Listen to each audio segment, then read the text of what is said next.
Hello बच्चों, hello, welcome to Doubtnut. Doubtnut पर आप सभी का बहुत बहुत स्वागत है।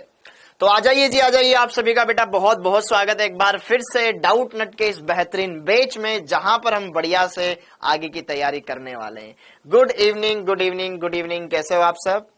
हेलो बच्चों, हेलो। आई होप आप सभी अपने घरों पर एकदम स्वस्थ हैं, मस्त हैं। आ जाइए जी, आ जाइए। Hello Falak, hello Kunal, hello Shivangi, Anjali, Hasan, hello Alina, Gulfam, hello hello जिद्दी girl, hello Sanjana ji, hello बेटा, मैं एकदम बढ़िया हूँ।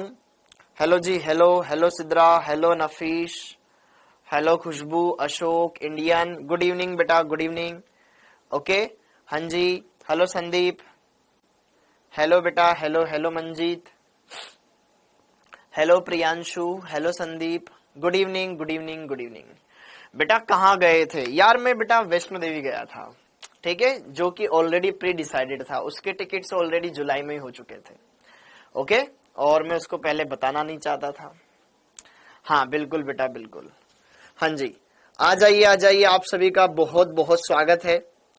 अच्छे से आप सब आ जाइए, सारी बातें क्लियर कर लीजिए।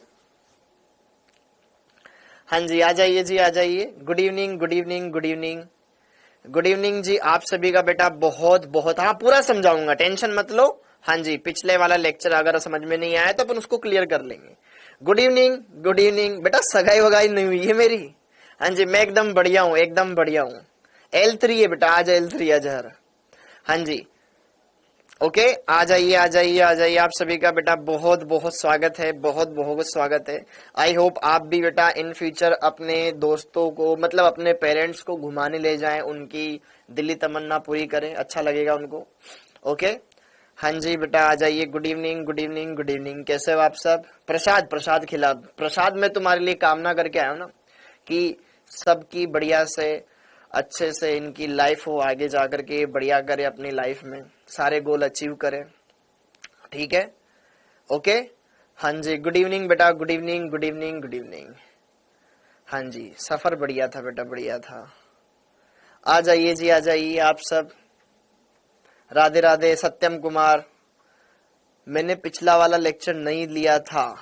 ओके, हाँ जी, फिजिकल से तो प्यार हो गया, बस इनऑर्गेनिक से बेटा इस चैप्टर से प्यार कर लेना कैसे भी करके, ठीक है। ये थोड़ा सा कड़वा चैप्टर है। Good evening, good evening, good evening. तो स्टार्ट करें थोड़ा सा पढ़ना। ओके, अच्छे से हम यहाँ पर पढ़ेंगे, सारी बातों को क्लियर करेंगे बेटा, और आज इसके सामान्य गुणों को कंप्लीट करेंगे। ओके, तो एक बार मैं अपनी पुरानी बातें आपको समझा देता हूं, जो कि मैंने आपको पिछले लेक्चर्स के दौरान समझाई थी, और फिर उसके बाद आगे का हम यहाँ पर पढ़ते हैं। और हाँ ठीक है, आज क्या है, बुधवार है ना, तो यार इस वीक तो अपन इस चैप्टर को कर लेते हैं, क्योंकि ये बीच में अभी अपना लिंक टूट गया था। कोई बात नहीं, इस चैप्टर को हम खत्म कर लेते हैं, फिर उसके बाद ऑर्गेनिक स्टार्ट करेंगे। मतलब 3 दिन इनऑर्गेनिक, 3 दिन ऑर्गेनिक अपन चलेंगे, ठीक है। 3 दिन इनऑर्गेनिक, 3 दिन ऑर्गेनिक अपन चलेंगे। बायोलॉजी वाली बेटा लास्ट क्लास है, बायोलॉजी वाली लास्ट क्लास है, बायोलॉजी वाली लास्ट क्लास है। ओके, हाँ जी, अच्छे से सारी बातें क्लियर हो जाएगी, अच्छे सारी बातें। अच्छा, अभी तो 2 दिन बाकी है ना अपना, आज का और कल का, फिर ठीक है। ओके, तो अपन 2 दिन, हफ्ते में 3 दिन तो इनऑर्गेनिक पढ़ेंगे, 3 दिन ऑर्गेनिक पढ़ेंगे। तो आज हो गया गुरुवार, सॉरी आज हो गया मंगलवार, मंगल और बुध। मंगल और बुध को अपन क्या करेंगे, इनऑर्गेनिक पढ़ेंगे, फिर बाकी ऑर्गेनिक को टाइम देना भी स्टार्ट करेंगे। हाँ जी, ठीक है, ठीक है, ठीक है, ठीक है, ठीक है।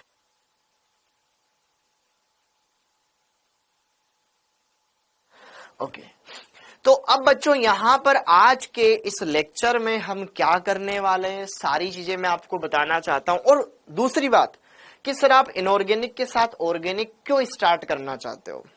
क्योंकि बेटा जो इनऑर्गेनिक के ये चैप्टर है ना, थोड़े से आपको ट्रिकी लगेंगे, या फिर मैं बोलूं आपको बोरियत होगी इस चैप्टर में। बोरियत नहीं होगी, पूरी गारंटी है, लेकिन समझ में थोड़ा सा कम आएगा जो पहली बार पढ़ रहे हैं। और जिन्होंने पहले पढ़ा हुआ है उनको थोड़ा सा आसान लगेगा। लेकिन ये चैप्टर है, थोड़ी इसकी लैंग्वेज बहुत टेढ़ी मेढ़ी है, इसलिए मैं बोल रहा हूं इसके साथ अपन ऑर्गेनिक रखेंगे ताकि आपका इंटरेस्ट बना रहे। तो अब से, ठीक है, क्योंकि अभी 2 दिन मेरी और क्लास होगी इस चैप्टर की, तो कोई दिक्कत नहीं है। तो अब से ध्यान रखें, अब से अपने स्टार्टिंग के 3 दिन, 3 दिन का अपन गैप लेंगे, ठीक है। मंडे और उसके बाद यहां पर मंडे ट्यूसडे वेडनेसडे आपकी चलेगी इनऑर्गेनिक। ओके जी, ठीक है। और फिर उसके बाद ट्यूसडे फ्राइडे और सैटरडे को आपकी चलेगी फिर ऑर्गेनिक, ताकि आप इनका टच अच्छे से लेते रहें, सारी चीजें क्लियर कर लें।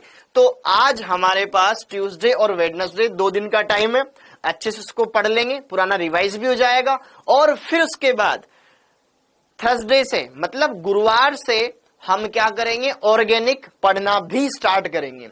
तो आप सबको मैं ये कहना चाहूंगा बेटा, ऑर्गेनिक का अगर किसी ने रजिस्टर नहीं बनाया हो तो आप बना के रख लेना, ठीक है। एक कॉपी खरीद लेना बढ़िया सी मोटी वाली, उसमें सबसे पहले हम IUPAC से स्टार्ट करेंगे, ठीक। इसीलिए मैंने YouTube पर IUPAC पढ़ाना भी स्टार्ट किया था, आइसोमेरिज्म भी मैंने पढ़ाना स्टार्ट किया। क्यों? क्योंकि जब मैं यहाँ पे स्टार्ट करवाऊं तो आपको उतनी प्रॉब्लम ना आए, ठीक है। ओके, तो इस बात को अब आपको ढंग से समझना है। अब आगे की कहानी, आज के लेक्चर में हम क्या करने वाले हैं, अब सीधे मुद्दे पर आते हैं, अपने इस लेक्चर पर आते हैं, ठीक है।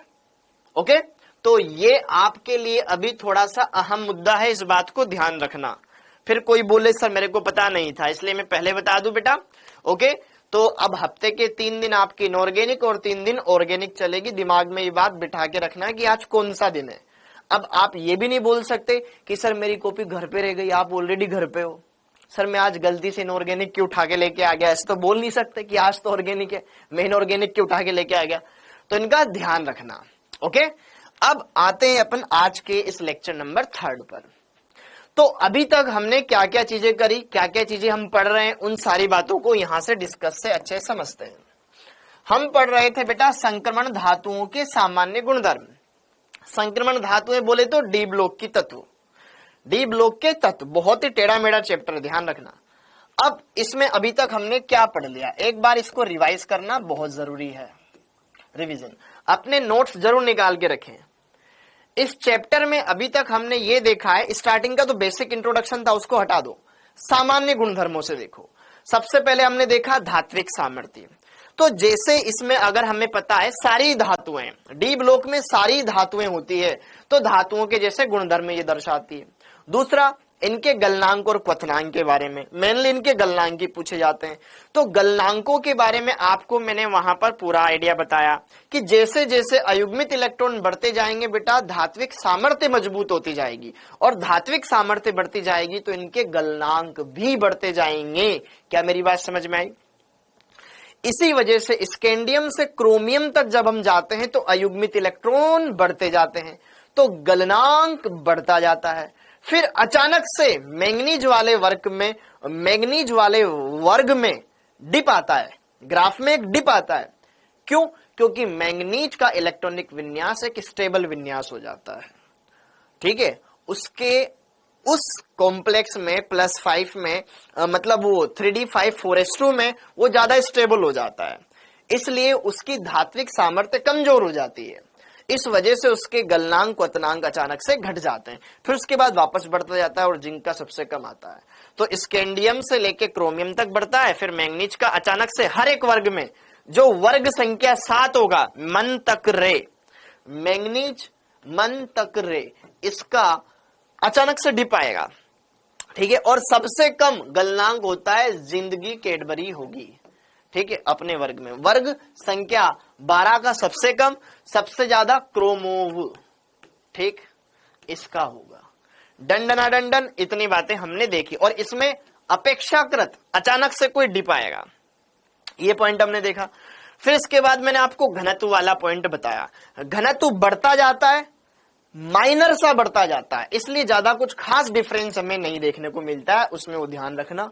ओके, निकल कॉपर का सेम होता है, जिंक का वापस से घट जाता है घनत्व, ये पॉइंट हमने देखा। आयनन ऊर्जा वाला पॉइंट मैंने आपको पहले ही पढ़ाया है पीरियोडिक टेबल वाले चैप्टर में, कि यार आयनन ऊर्जा किस तरीके से बढ़ती है, किस तरीके से घटती है, वो आकार के ऊपर डिपेंड करता है। यहां पे भी कोई दिक्कत नहीं आई होगी। इसके बाद आता है ऑक्सीकरण अवस्थाएं। डी ब्लॉक के तत्व परिवर्तनशील ऑक्सीकरण अवस्था दर्शाते हैं। काहे? क्योंकि इसके NS और N-1 जो डी कक्षक होते हैं, इनकी ऊर्जाएं लगभग सेम होती है।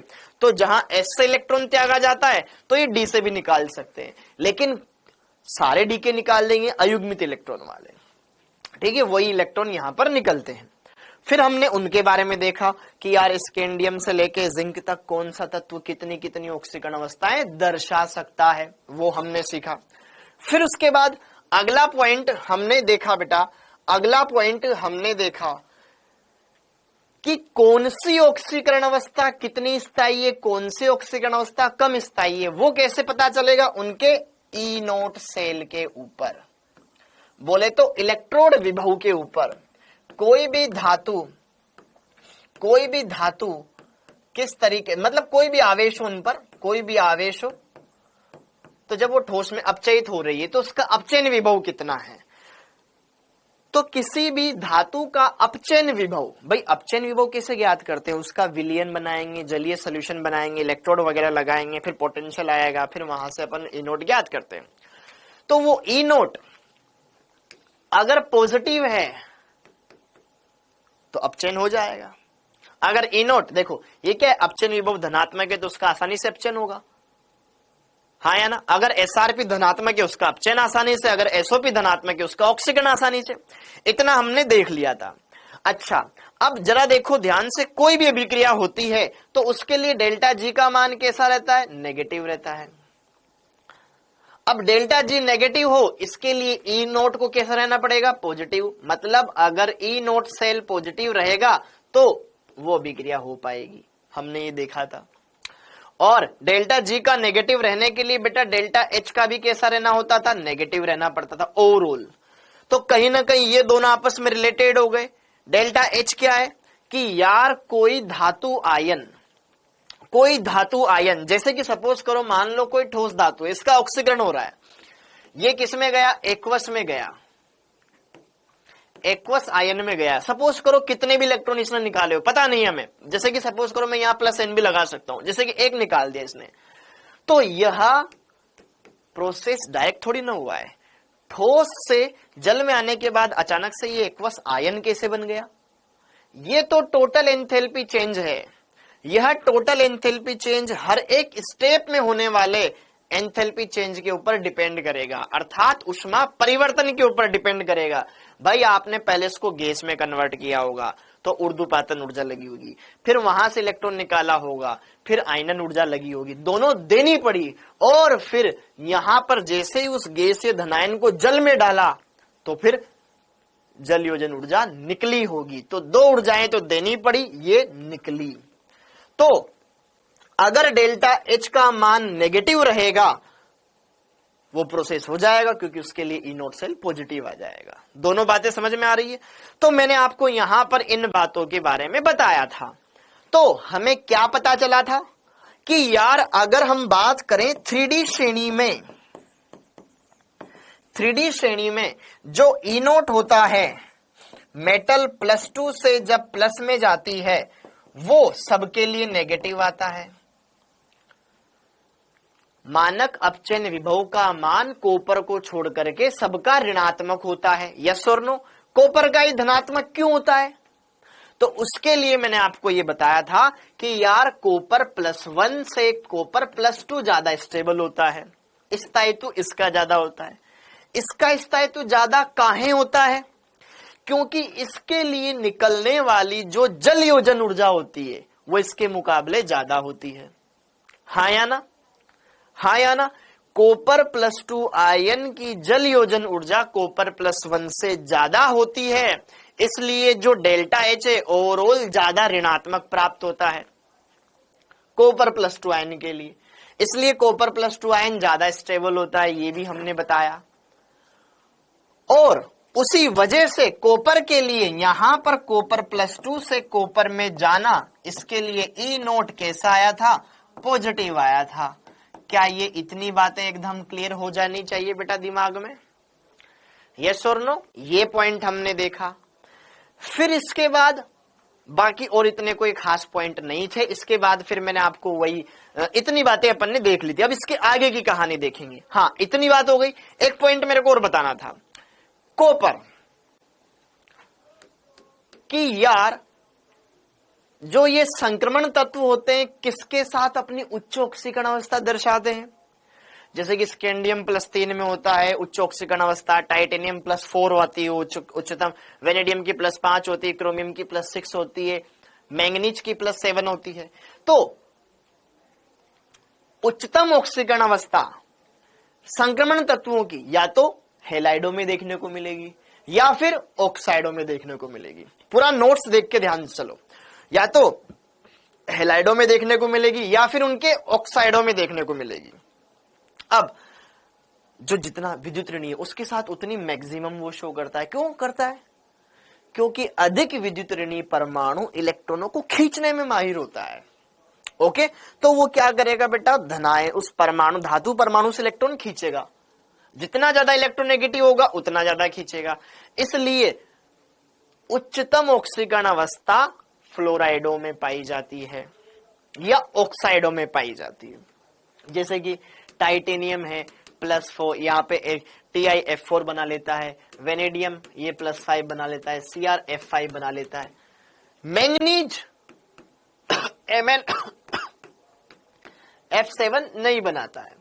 ठीक है, इसकी उच्चतम ऑक्सीकरण अवस्था हमें MnO3F में मिलती है, इसमें देखने को मिलती है। मिक्स्ड, ये ऑक्सी फ्लोराइड कंपाउंड है, ऑक्सी फ्लोराइड कंपाउंड है। इसमें मैंगनीज की उच्च ऑक्सीकरण अवस्था देखने को मिलती है, उसमें वो अस्तित्व नहीं है उसका। ठीक है, ओके, क्योंकि मैंगनीज बहुत ही ज्यादा छोटा हो जाएगा। ठीक है, बहुत ही ज्यादा छोटा हो जाएगा, वो कंपाउंड अनस्टेबल सा बन जाएगा, तो इसमें इसकी उच्चतम ऑक्सीकरण अवस्था देखने को मिलती है। इतनी बातें हमने देख ली थी। एक और बात, क्या अगर कॉपर +2 है कॉपर +2 जनरली आयोडीन के साथ आ जाए तो क्या पंगा हो जाएगा? मैंने आपको कॉपर की लास्ट में 2 विक्रियाएं बताई थी। वैसे तो कॉपर +2 ज्यादा स्टेबल है, कॉपर +1 से कॉपर +2 ज्यादा स्टेबल है, लेकिन लेकिन लेकिन लेकिन अगर बेटा जी यहां पर कॉपर के साथ आयोडाइड आयन आ जाए या कॉपर +2 आयन के साथ साइनाइड आयन आ जाए, तो यह दोनों के दोनों क्या होते हैं? अपचायक होते हैं। सामने वाले का अपचयन कर देंगे। HI क्या होता है? अपचायक। अपचायक। साइनाइड क्या होता है? अपचायक होता है।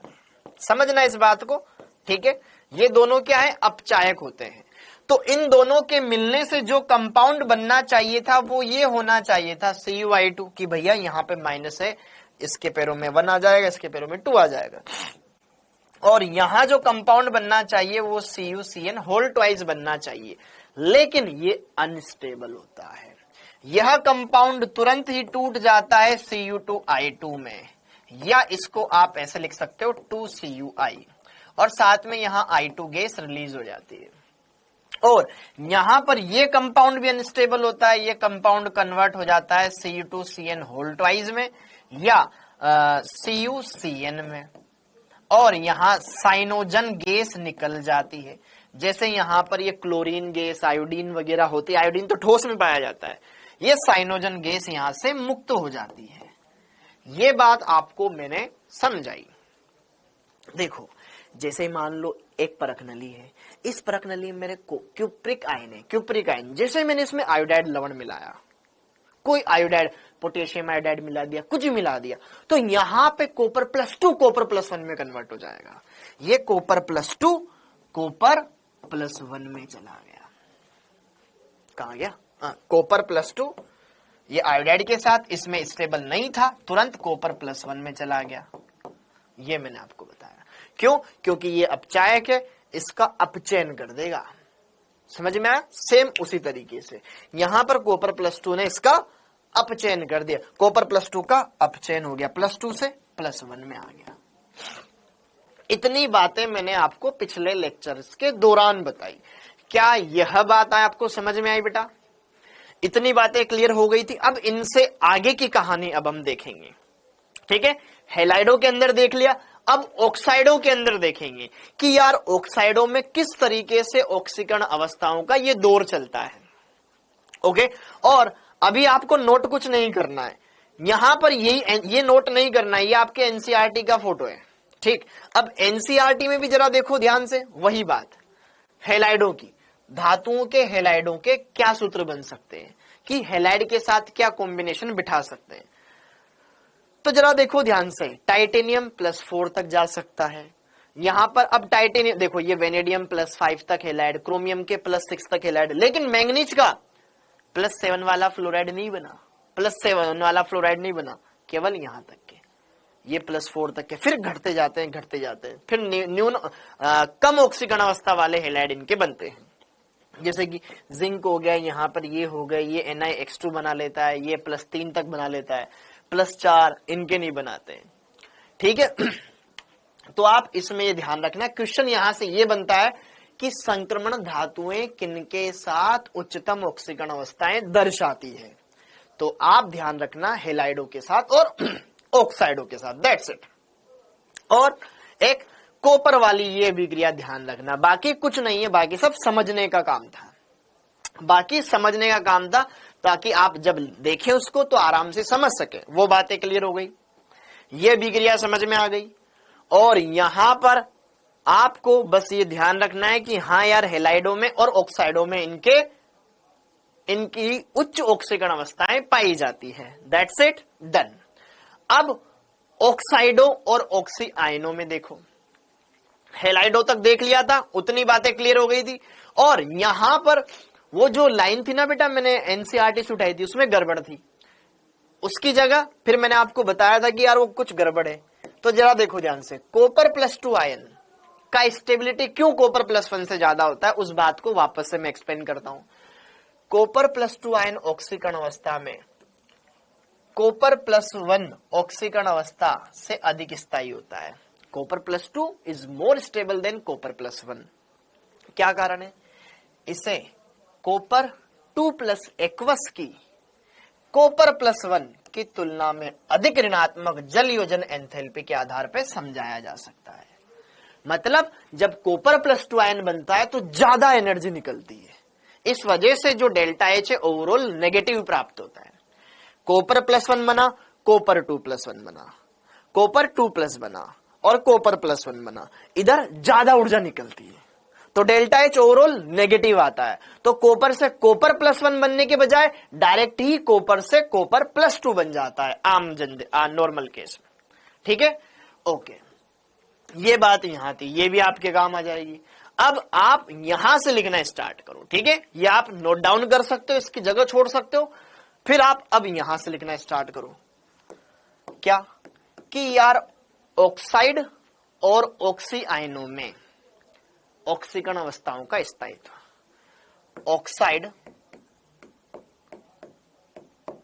ऑक्साइडों एवं ऑक्सी या ऑक्सो धनायनों में ऑक्सीकरण अवस्था का स्थायित्व, ऑक्सीकरण अवस्था का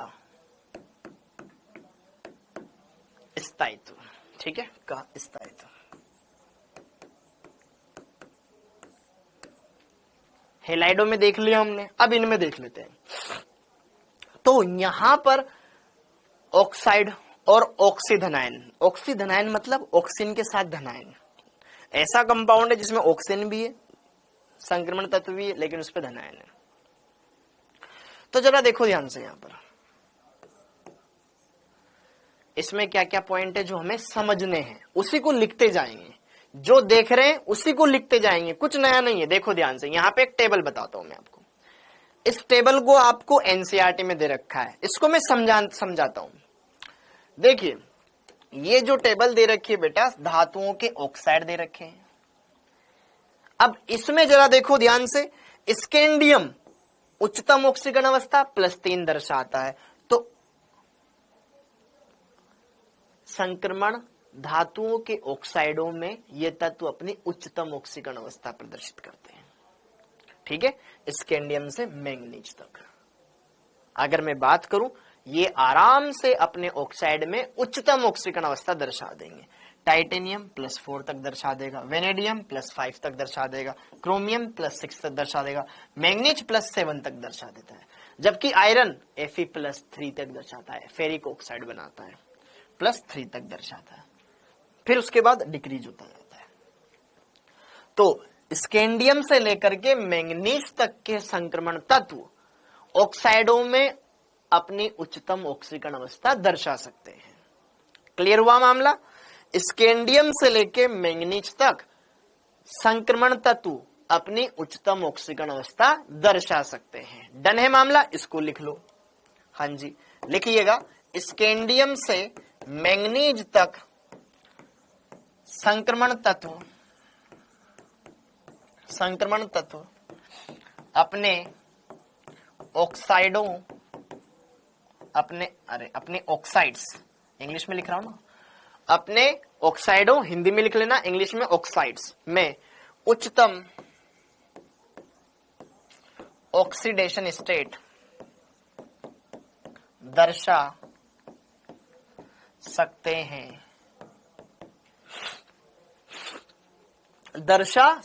हैं। जैसे कि उदाहरण,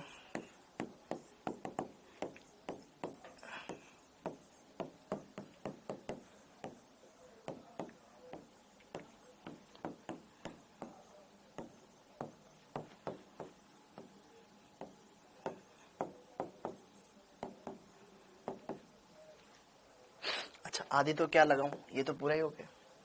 ठीक है, स्कैंडियम से लेकर मैंगनीज तक सब अपनी उच्चतम ऑक्सीकरण अवस्था आराम से दर्शा सकते हैं। यहां पर इस पर +3 है, यहां पर +4 है, यहां पर +5 है। +5 लिखो या 5+ लिखो, कोई फर्क नहीं पड़ता बेटा, ठीक है, ओके, आराम से आप लिख सकते हैं। यहां +6 है, यहां पे +7 है, यहां पे +6 है, ध्यान रखना। एक ऑक्सीजन में -2 आवेश होता है, 3 पे -6, उसको बैलेंस करने के लिए से +6। ठीक, ओके, ठीक है, ओके, डन है मामला। स्कैंडियम से मैंगनीज तक। आयरन केवल +3 तक, आयरन Fe केवल +2 एवं +3 में ऑक्साइड्स बनाता है। ठीक, कौन कौन से? FeO ferrous oxide,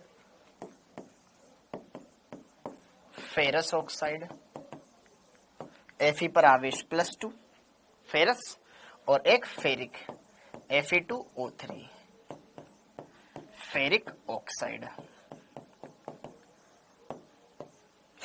mixed oxide भी होता है, उसको आगे बता दूंगा अलग से। इतनी बातें क्लियर हो गई? साथ के साथ लिखते चले बेटा। अगर मैं भी आपके कमेंट्स खोलूंगा ना तो ये इनकी लैंग्वेज बहुत खराब है, तो कहीं ना कहीं ध्यान भटकते चीजें भूल जाएंगे, मिस हो जाएगी। इतनी बातें क्लियर हो गई है, अच्छे से समझना। ठीक, ओके, तो Fe केवल +2 +3 में ही अपने ऑक्साइड्स वगैरह बनाता है। ये बात है, क्योंकि प्योर थ्योरी है, प्योर थ्योरी, मैं पहले ही बोला था। ओके, लेकिन मैं कोशिश कर रहा हूं कि आपको अच्छे से बता पाऊं। ये बात इसमें हो गई क्लियर? अच्छा, इसके अतिरिक्त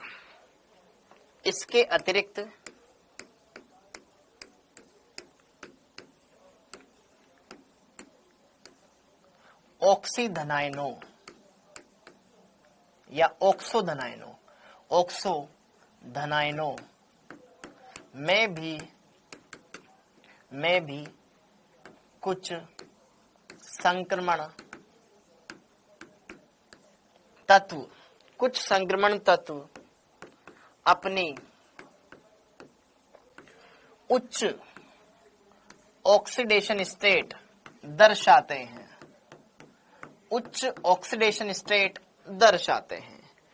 अपनी उच्च ऑक्सीडेशन स्टेट दर्शाते हैं। फॉर एग्जाम्पल VO2+, ऐसा धनायन है जिसमें ऑक्सीजन भी है। ठीक है, इसमें देखो ध्यान से, ठीक है, यहां पे जो वेनेडियम है बेटा वो किसमें? +5 ऑक्सीडेशन स्टेट में है। वेनेडियम पर आवेश कितना है? +5 है। ठीक है, ओके, यहां पर जो आवेश है बेटा वो +5 है।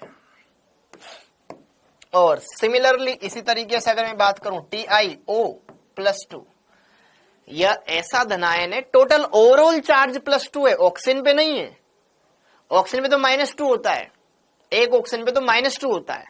ठीक, अब -2 में क्या जोड़ूं कि +2 आ जाए, प्लस का 4 जोड़ दूं तो इस पर आवेश आता है। बेटा यहां पर जो टाइटेनियम होता है ये +4 में होता है।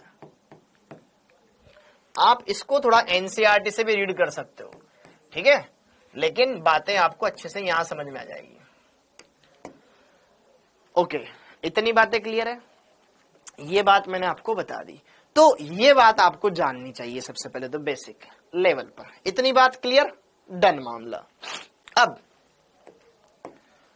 कुछ तत्व अपने मिक्स्ड ऑक्साइड भी बनाते हैं, कुछ तत्व अपने मिक्स्ड ऑक्साइड भी बनाते हैं, जैसे कि मिक्स्ड ऑक्साइड, कुछ लिखना नहीं है, डायरेक्ट लिख लो मिक्स्ड ऑक्साइड।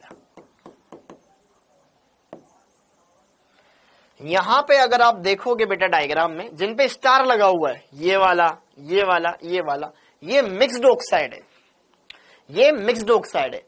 आपसे क्वेश्चन ये पूछा जाएगा इनमें कि Mn3O4 में मैंगनीज की ऑक्सीकरण अवस्थाएं क्या क्या पॉसिबल हो सकती है, या इसमें क्या क्या हो सकती है, या इसमें क्या क्या हो सकती है, या कौन संक्रमण तत्व मिक्स्ड ऑक्साइड बनाते हैं 3D श्रेणी के।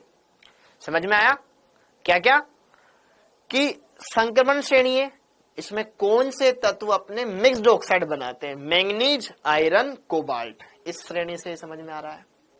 दूसरा क्वेश्चन, ये किस रूप में पाया जाता है, ये किस रूप में पाया जाता है, ये किस रूप में पाया जाता है, दिमाग खोल के रखना। हाँ जी, कहा गया, हाँ जी, मिक्स्ड ऑक्साइड। तो एक है Mn3O4, ये मैंगनीज का मिक्स्ड ऑक्साइड है। यहां पर मैंगनीज किस रूप में पाया जाता है, आइए चलिए बात करें, Mn2O3 और MnO के रूप में। तो एक पर Mn2O3 और ये Mn, दो मैंगनीजिया, एक मैंगनीजिया, 3 मैंगनीज और 3 ऑक्सीजन और 1 ऑक्सीजन, 4 मिक्स्ड ऑक्साइड। इस मैंगनीज पर आवेश ये 3 इसके माथे पे था और यहां पे कुछ नहीं है, +2 है, ठीक है, ये ऑक्सीजन पे -2 होता है, तो ये +3 +2 सेकेंड और थर्ड, ठीक है। दूसरा सेम इस तरीके से Fe3O4 सेम है, यहां पर Fe कर दो, Fe2O3 डॉट, यहां पर FeO कर दो, फेरिक ऑक्साइड, फेरस ऑक्साइड, ये +3 में है, ये +2 में है। और सेम कोबाल्ट का ये मिक्स्ड ऑक्साइड है, तो यहां पर CO2O3 और COO कैपिटल लिखना ध्यान से, यहां पर ये +3 और यहां पर ये +2। गोट इट, हर एक पॉइंट को ध्यान से समझना रसगुल्लो, हर एक बात को ध्यान समझना, क्योंकि मिक्स्ड ऑक्साइड है, भूल भुला जाओ तो देख लो।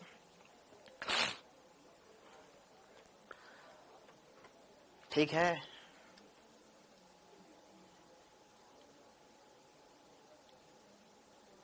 ओके, हाँ जी। और एक और होता है पीबी का, जो कि पी ब्लॉक में आता है, लेकिन फिर भी ध्यान रख लो PB3O4, PB3O4 ये पी ब्लॉक में आता है। तो ये किस रूप में पाया जाता है, इसमें 2 तो PBO होते हैं और एक होता है PbO2।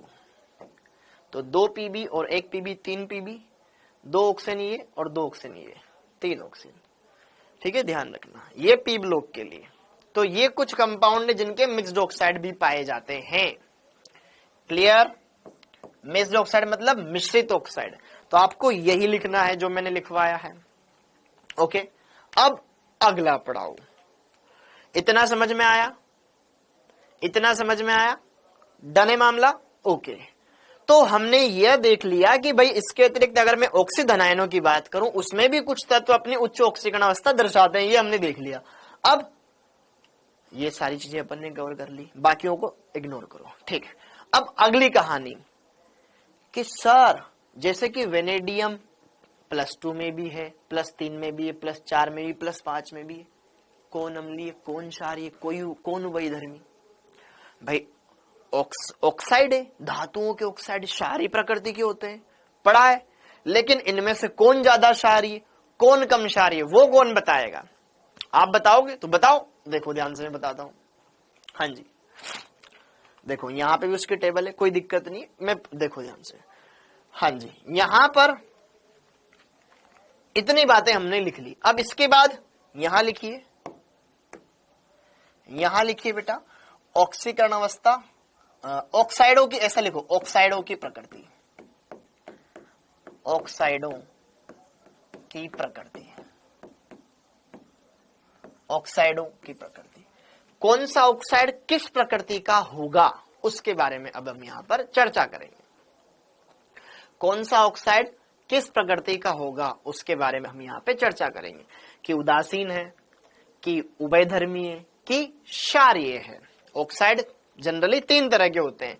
उदासीन, नो को नाश हुआ, वो तो इसमें आएंगे ही नहीं। अब यहां पे जरा देखो ध्यान से, क्या कहानी है, क्या सीन है। तो अगर हम बात करें ऑक्सीकरण अवस्था,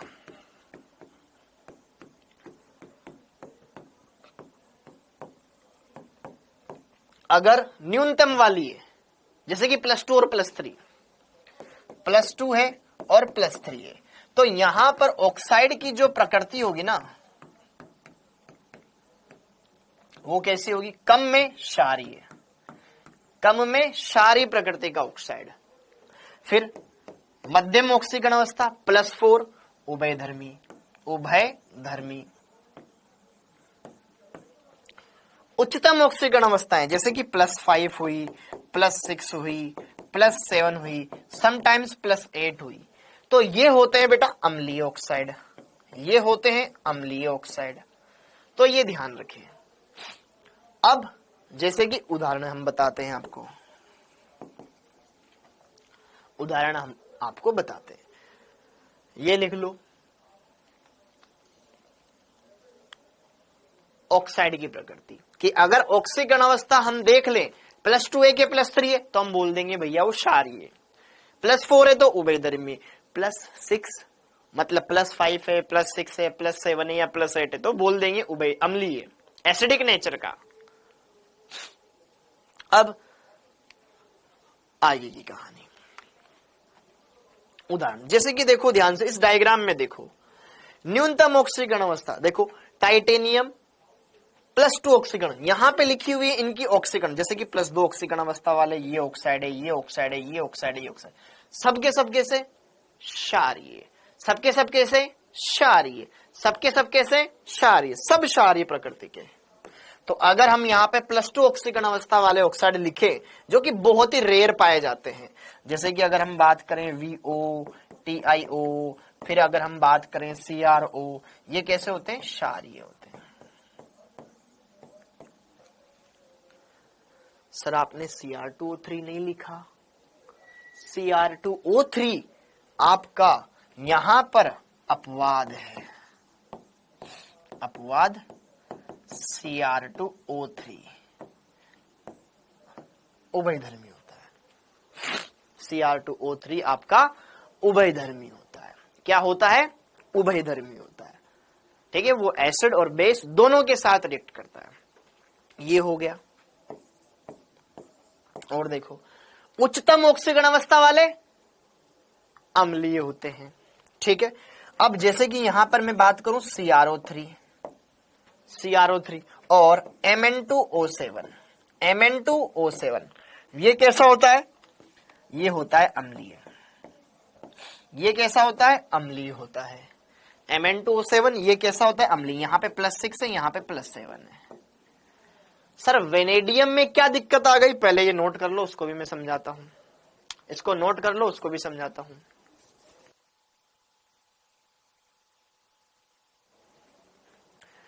हाँ जी, इतना क्लियर हो गया। निम्नतम ऑक्सीकरण अवस्था वाले क्षारीय, देख लो उनकी न्यूनतम ऑक्सीकरण अवस्था है, मध्यम वाले उभयधर्मी हो जाएंगे, अधिकतम वाले अम्लीय हो जाएंगे। डन है, इतना क्लियर हो गया।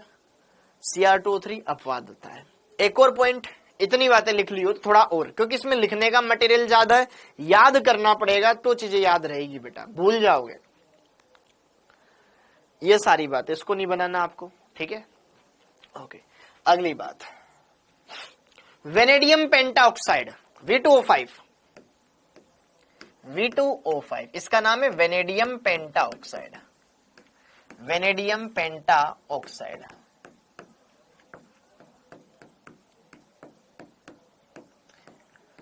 वेनेडियम पेंटा ऑक्साइड भी उभयधर्मी होता है, जबकि होना क्या चाहिए था इसको, अम्लीय। भाई +5 ऑक्सीकरण अवस्था में वेनेडियम, ठीक है, भी उभयधर्मी होता है, उभयधर्मी होता है। ये अम्लीय माध्यम में भी क्रिया करता है, क्षारीय माध्यम में भी क्रिया करता है। इंपोर्टेंट क्या है, क्वेश्चन बनता है वेनेडियम पेंटा ऑक्साइड अम्लीय माध्यम में किस में कन्वर्ट होएगा और क्षारीय माध्यम में किस में कन्वर्ट होएगा, ये इंपॉर्टेंट टॉपिक है यहां पर, ठीक है। तो यहां पर V2O5 क्षारीय माध्यम में किस में जाएगा, क्षारीय माध्यम में किस में जाएगा, और अम्लीय माध्यम में किस में जाएगा।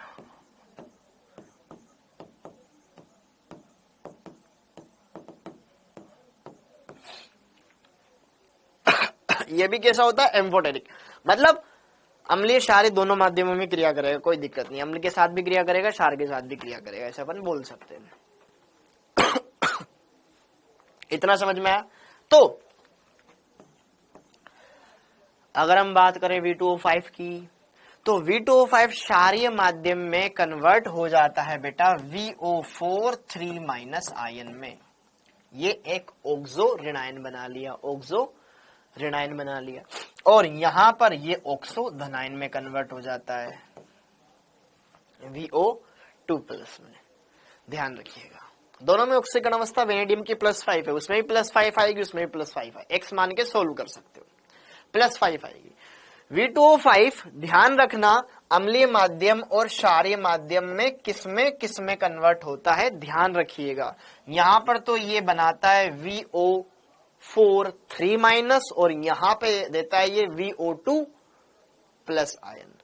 नीट 2023 में लेटेस्ट में क्वेश्चन आया था, देख सकते हो आप, डी ब्लॉक से क्वेश्चन आया था एक, उसमें देखना 5 ऑप्शन दे रखे हैं, ABCDE, करवाऊंगा मैं आपको क्वेश्चन, ठीक है, अभी कराते कराते ध्यान आया, उसमें देखना 1-2 ऑप्शन इनसे रिलेटेड है, सर अगले साल नहीं आएगा, ठीक है, क्योंकि पिछले साल आ गया, लेकिन फिर भी ध्यान रखना, ओके, ध्यान रखिएगा। तो ये बात क्लियर हो गई, ये बात क्लियर हो गई, ऑक्साइड और इनके बीच के सारे टॉपिक क्लियर हो जाने चाहिए बेटा। अब आगे बढ़ते हैं, एक बारी मेरे को अपनी राय बता दो, एक बारी अपनी राय बता दो। Cr2O3 बेटा, Cr2O3 होता ही एसिडिक है, ठीक है, इसके बारे में ध्यान रखना, एनसीईआरटी में इसी के बारे में दे रखा है। हाँ जी, देखो रसगुल्लो, फिजिकल में बेटा ज्यादा चैप्टर नहीं है, ओके। अरे कौन दुखी हो गई, आयुषी बेटा, मान ये बातें बहुत ही सेंसिटिव है, अगर मैं कमेंट्स देखूंगा तो कुछ चीजें भूल सकता हूं, कुछ चीजें दिमाग से स्लिप हो जाएगी बातों बातों में और टॉपिक निकल जाएगा। हाँ, क्लियर हो गया, इतनी बातें समझ में आई, इतनी बातें समझ में आई। अब आगे बढ़ते हैं, अब आगे बढ़ते हैं, हाँ जी, अब आगे बढ़ते हैं।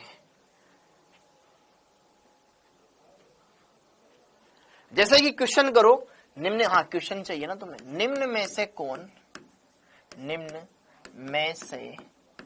कौन प्रबल ऑक्सीकारक होगा, प्रबल ऑक्सीकारक होगा।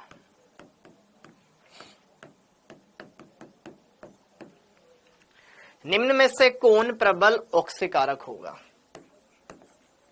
Fe+2 या Fe2+, Cr2+,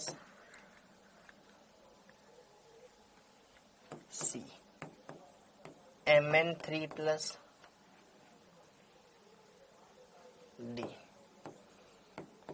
Mn2+। कौन सा आयन है जो कि प्रबल ऑक्सीका, हाँ विनीत नेगिन देख भी लिया, देख विनीत नेगिन ने फोटो भेज दिया। हाँ जी, अब इस वाले क्वेश्चन को देखो, +1 देखो, अरे कक्षा बेटा, पहले ये जो मैं पढ़ा रहा हूं इसको पढ़ो। हाँ जी,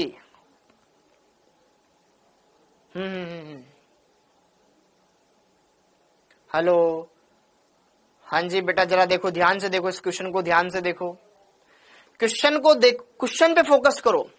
निम्न में से कौन प्रबल ऑक्सीकारक होगा जो खुद का अपचयन करवाना चाहेगा? ठीक है, ऑक्सीकारक क्या होते हैं? ऑक्सीकारक, ऑक्सीकारक कौन होता है? ऑक्सीकारक जो, अपन खुद की बात कर लेते हैं, जो खुद का अपचयन करे।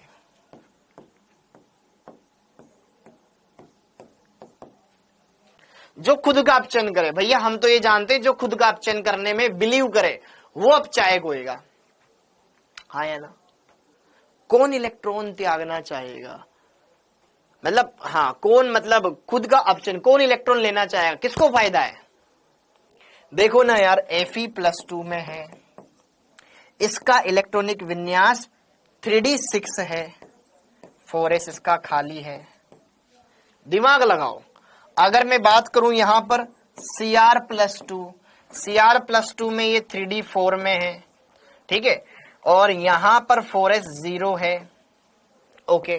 फिर अगर मैं बात करूं यहां पर Mn+3 में, तुम्हारे लिए इतना काम मैंने कर दिया, ये 3d4 में है, ठीक है, और यहां पे 4s 0 है, और यहां पर Mn+2 है, 3d5 है, 4s 0 है। अब देखो ध्यान से, अच्छे से आप यहां पे बताओ, कौन खुद का अपचयन करना चाहेगा? सोच के जवाब दो। सी, कौन इलेक्ट्रॉन लेके स्टेबल हो रहा है? यहां पे ये इलेक्ट्रॉन लेगा तो 3d7 हो जाएगा, यहां पे ये इलेक्ट्रॉन लेगा तो 3d, हाँ ये 3d5 हो जाएगा, गलत है क्या? Cr+3, Cr+3 3d5 4s1, ठीक है ठीक है ठीक है ठीक है। यहां पे +3 करो यार, यहां पे +3 करो, यहां पे +3 कर लो, यहां पे +3 कर लो, क्योंकि एक साथ दो ऑप्शन नहीं हो सकते ना, इसलिए +3 कर लो, ठीक है। यहां पे +3 कर लो, इसको +3 कर लो, ये 3d3, ओके, हाँ जी, यहां पे +3 कर लो, ओके। अब देखो कौन ज्यादा स्टेबल हो रहा है, ये 3d3 में है, 3d4 में चला जाएगा इलेक्ट्रॉन लेकर के, भाई खुद का अपचयन करे, मतलब इलेक्ट्रॉन ग्रहण करे, इलेक्ट्रॉन ग्रहण करे। अब किसको मजे आएंगे इलेक्ट्रॉन ग्रहण करने में? क्या यार यहां पे इलेक्ट्रॉन ग्रहण करना आसान होगा? क्या यहां पे ये +3 है, 3d4 में एक इलेक्ट्रॉन लेते ही, क्या यहां पर अगर मैं इसको एक इलेक्ट्रॉन दे दूं तो क्या इसके मौज आ जाएगी? ये +2 में चला जाएगा, और यहां पे 3d5 में कन्वर्ट हो जाएगा। क्या 3d4 से 3d5 चला गया, क्या इसके लिए E0 सेल पॉजिटिव आएगा, इसका अपचयन आसानी होगा। याद करो, हमने देखा था कि कुछ +3 से +2 में जाते हैं तो E0 पॉजिटिव आता है, तो यहां पर ये ऐसे कन्वर्ट हो जाएगा, ठीक, ओके। अरे साक्षी पटेल, देख बाकी को तो पल्ले पड़ रहा है, आपको पल्ले क्यों नहीं पड़ रहा है? बात ये है ना, ठीक, बिल्कुल ऑप्शन नंबर सी। आपको इनके इलेक्ट्रॉनिक विन्यास को कवर करना पड़ेगा, आपको इनके इलेक्ट्रॉनिक विन्यास को कवर करना पड़ेगा बेटा। जो पहले से मेरे से पढ़ रहे हैं उनको पता है, कोई बीच में आया होगा तो फिर उसकी कोई गारंटी मैं नहीं ले सकता, लेकिन जो शुरुआत से उनको कोई दिक्कत नहीं आएगी, हाँ जी। और Mn+2 एक इलेक्ट्रॉन लेके 3d6 बनाने में कोई फायदा नहीं है। नूर टाइम पर आया करो, फर्स्ट स्लाइड फिर से दिखाओ, अब इनको फर्स्ट स्लाइड दिखाओ भाई। फर्स्ट स्लाइड यहां से लिखवाया है मैंने, यहां से लिखवाना स्टार्ट किया है, यहां से लिखवाना स्टार्ट किया है। ममता जी वेरी गुड बेटा, वेरी गुड। कोशिश करें, D5 अर्धपूरित विन्यास स्टेबल होता है, ठीक, ओके। अब आगे बढ़ते हैं, अब आगे बढ़ते हैं। तो ये टेबल मैंने लिखवाई दी आपको, हाँ। अब इसके बाद आता है अगला टॉपिक, अब इसके बाद आता है अगला टॉपिक, फटाफट से उसकी हेडिंग डाल लो, फिर क्वेश्चन करेंगे। हाँ, रंगीन आयन का निर्माण। अब हेडिंग डाल लो फटाफट से, रंगीन आयन का निर्माण, रंगीन आयन का निर्माण, रंगीन आयन का निर्माण। इसको हेडिंग डाल लो भाई। हमने सारे पॉइंट कवर कर लिए, ऑक्सीकरण अवस्था, परिवर्तनशील ऑक्सीकरण अवस्था, इनके बारे में बात कर ली। तो अब हेडिंग डाल लो रंगीन आयन्स के निर्माण। तो वैसे ज्यादा अपन यहाँ पे बात करेंगे नहीं, डी ब्लॉक के जो तत्व होते हैं वो रंगीन आयन भी बनाते हैं, कलर्ड आयंस भी शो करते हैं। बताओ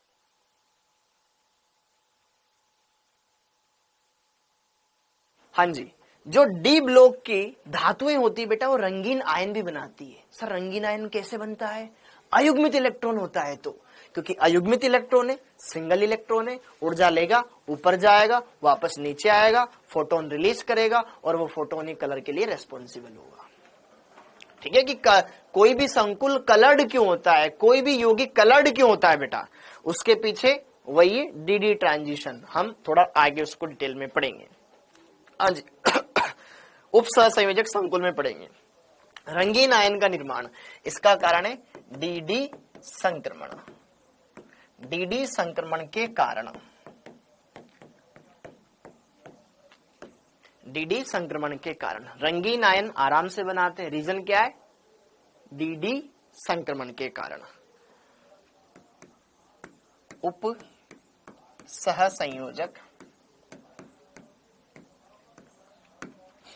यौगिक, उप सहसंयोजक यौगिक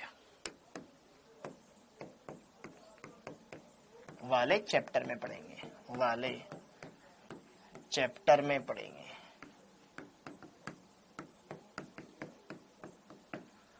ठीक है, डी संक्रमण क्या होता है, कैसे एक से ऊपर जाता है, क्योंकि उसमें मैं आपको सीएफटी पढ़ाऊंगा, विपाटन पढ़ाऊंगा, तो वहां पे आप समझ जाओगे। ठीक है, ये डी ये रंगीन आयन बनाते हैं। ये पॉइंट क्लियर हो गया। अगला पॉइंट देखो ध्यान से, फटाफट से नोट डाउन कर लो कि यार हेडिंग डाल लो, उसमें ये दो बातें लिख लो कि डी संक्रमण के कारण ये आयन रंगीन होते हैं, और ये कहां पढ़ेंगे अपन? उप सहसंयोजक यौगिक वाले चैप्टर में पढ़ेंगे। इसके बाद अगला हेडिंग डाल लो चुंबकीय गुणधर्म, चुंबकीय गुणधर्म, मैग्नेटिक प्रॉपर्टीज। अब एक चीज आप और सीखोगे, चुंबकीय आघूर्ण ज्ञात करना। चुंबकीय गुणधर्म देखो, जब भी मैं किसी धातु आयन को बेटा चुंबकीय क्षेत्र में रखूंगा तो दो चीज देखने को मिलेगी, या तो वो उससे अट्रैक्ट होगा या उससे प्रतिकर्षित होगा। भाई अगर मैं किसी भी वस्तु को चुंबकीय क्षेत्र में रख रहा हूं, या तो उस पर आकर्षण बल लगेगा या प्रतिकर्षण बल लगेगा। जो आकर्षित हो रहे हैं वो अनुचुंबकीय, जो प्रतिकर्षित हो रहे हैं प्रतिचुंबकीय। क्या मेरी बात समझ में आ गई? जो अनुचुंबकीय वे पदार्थ जो चुंबकीय क्षेत्र द्वारा आकर्षित होते हैं, प्रतिचुंबकीय वे पदार्थ जो चुंबकीय क्षेत्र से प्रतिकर्षित होते हैं, दूर भागते हैं। कुछ इंसानों को जानवरों से बहुत प्यार होता है, घर में कुत्ता पाल लेते हैं, और कुछ को डर लगता है, दूर। हाँ या ना? कुछ लोगों को कुछ आदतों का शौक होता है, कुछ लोगों को वही आदतें खराब लगती है। हाँ या ना? समझ में आया? तो यहां पर चुंबकीय गुणधर्म देखो, जो अगर हम बात करें चुंबकीय प्रकृति के आधार पर, ये लिख लो, थोड़ा सा काम आएगा आपके। चुंबकीय प्रकृति के आधार पर पदार्थ दो प्रकार के होते हैं, पदार्थ दो प्रकार के होते हैं, दो प्रकार के होते हैं। फर्स्ट, अनुचुंबकीय। हमने इन शब्दों को क्या एमओटी के अंदर पढ़ा था? अनुचुंबकीय बोले तो डायामैग्नेटिक, डायामैग्नेटिक। और सेकंड प्रतिचुंबकीय। अरे नहीं यार, गलत लिख दिया, सॉरी। अनुचुंबकीय का मतलब पैरामैग्नेटिक, मैग्नेटिक, पैरामैग्नेटिक। ओके, प्रतिचुंबकीय का मतलब होता है डायामैग्नेटिक, डायामैग्नेटिक,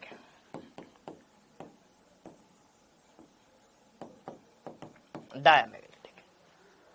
ठीक है, अनुचुंबकीय पैरामैग्नेटिक और दूसरे प्रतिचुंबकीय डायामैग्नेटिक। ध्यान रखना, P4 पैरा नहीं, P4 पैरा नहीं बेटा, यहां पर P का मतलब प्रति, P का मतलब पैरा, वो मत करना। ठीक है, अपोजिट करना, कर लोगे। चुंबकीय प्रकृति के आधार पर ये दो प्रकार के होते हैं। अनुचुंबकीय जो चुंबकीय क्षेत्र से आकर्षित होंगे, प्रतिचुंबकीय जो चुंबकीय क्षेत्र से आकर्षित नहीं होंगे।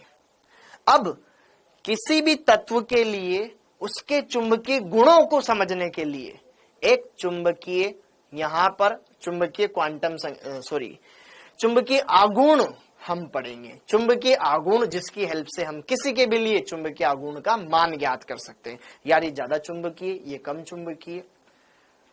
एक पैरामीटर है जिसकी हेल्प से हम ये देख सकते हैं कौन सा आयन ज्यादा चुंबकीय होगा, या वो जो कंपाउंड बना रहा है उसके चुंबकीय गुणधर्म दूसरे की तुलना में कितने कम है कितने ज्यादा है, उसको बताने के लिए एक फॉर्मूला है चुंबकीय आघूर्ण, वो हमें देखना है। सिंपल सा फॉर्मूला है। हाँ जी, इतनी दो बातें क्लियर हो गई।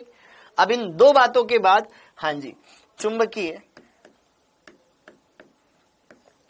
गुण का मापन, चुंबकीय गुण का मापन कक्षीय चुंबकीय आघूर्ण,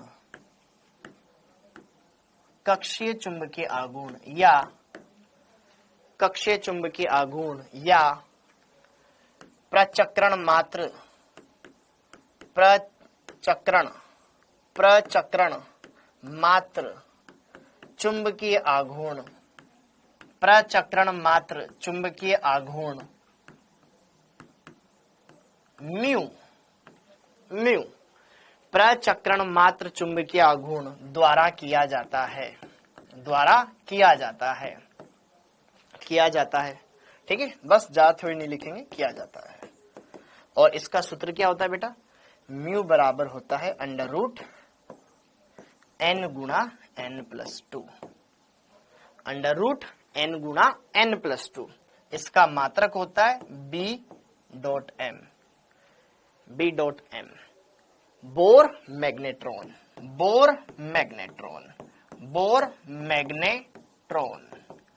ध्यान रखें ये इकाई है, ठीक है। बोर मैग्नेट्रॉन, इसको आप ऐसे भी लिख सकते हो, या लगा करके म्यू बराबर लगभग में n.8 बोर मैग्नेट्रॉन। ये हमारी कैलकुलेशन को समझने के लिए, ठीक है। मुझे n का मान पता चल गया, इसको सोल्व करना पड़ेगा। अब n का मान 2 आया, फिर 2 यहां रखेंगे, फिर सोल्व करेंगे, फिर इसका √ निकालेंगे। इससे बढ़िया n.8। जैसे कि अब ये n क्या है ये आप जान लो, बाकी चीजें आसान है। जहां n क्या है बेटा, अयुग्मित इलेक्ट्रॉनों की संख्या, अयुग्मित इलेक्ट्रॉनों की संख्या।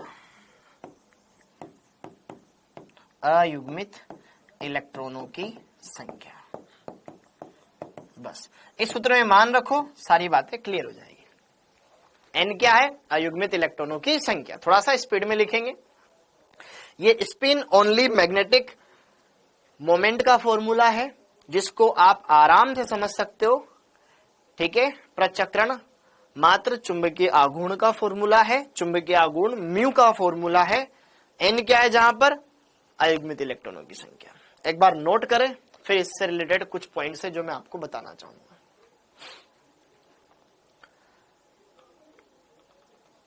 ओके, ठीक।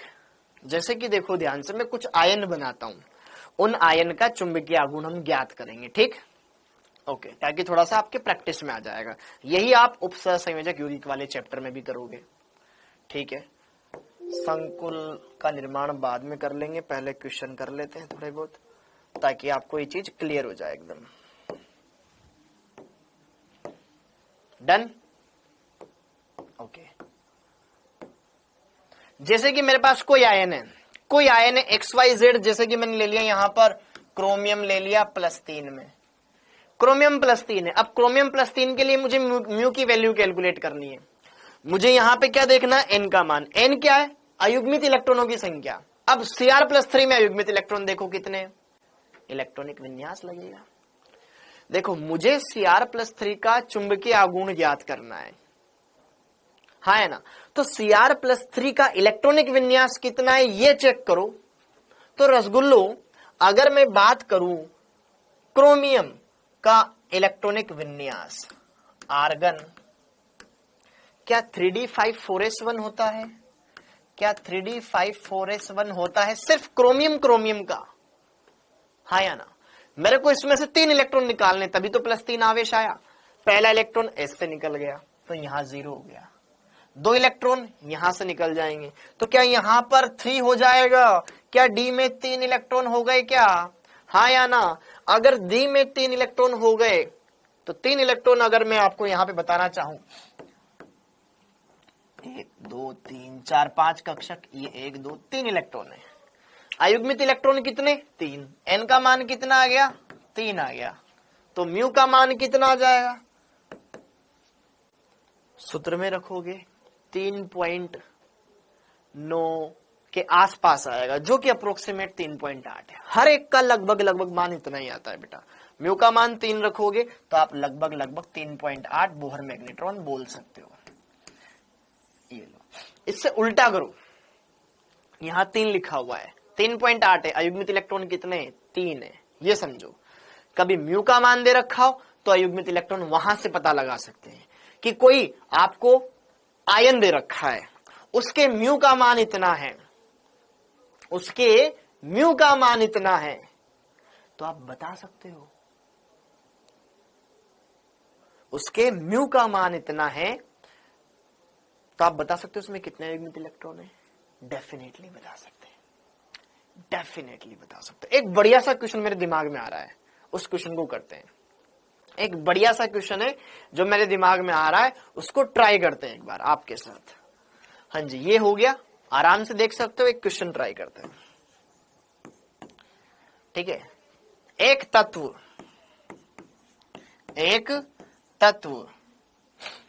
Z बराबर 26, एक तत्व Z बराबर 26, ठीक है, X N प्लस है। एक तत्व Z बराबर 26, X N प्लस है, ठीक है।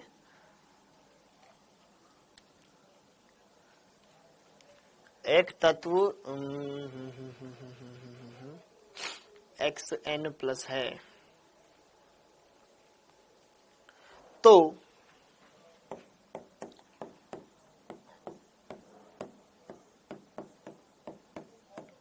इसके लिए यार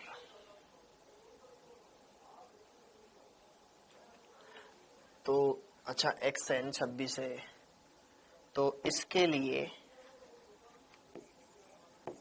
N, ये स्मॉल n, ठीक है, ये वाला n, ये आवेश है बेटा, ठीक है, n, तो इसके लिए n plus y, n plus m मान लेते हैं, n प्लस m का मान ज्ञात करो, मान ज्ञात करो, जहां स्मॉल m अयुग्मित, यार क्वेश्चन हो जाएगा क्या?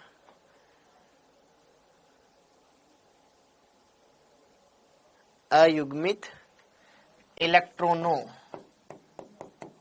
की संख्या है, जहां m अयुग्मित इलेक्ट्रॉनों की संख्या है एवं इसका चुंबकीय आघूर्ण,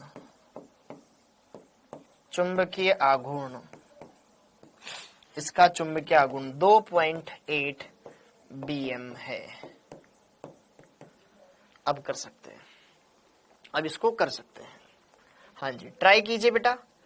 एक तत्व है जिसका परमाणु क्रमांक कितना है?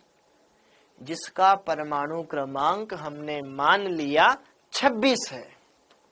अब 26 के हिसाब से उसका इलेक्ट्रॉनिक विन्यास लिखो, ठीक है, और उसके म्यू का मान आपको दे रखा है, ठीक है। आपको n प्लस m ज्ञात करना है। एक बार ट्राई कीजिए इसको, बढ़िया क्वेश्चन बन गया ये, ठीक।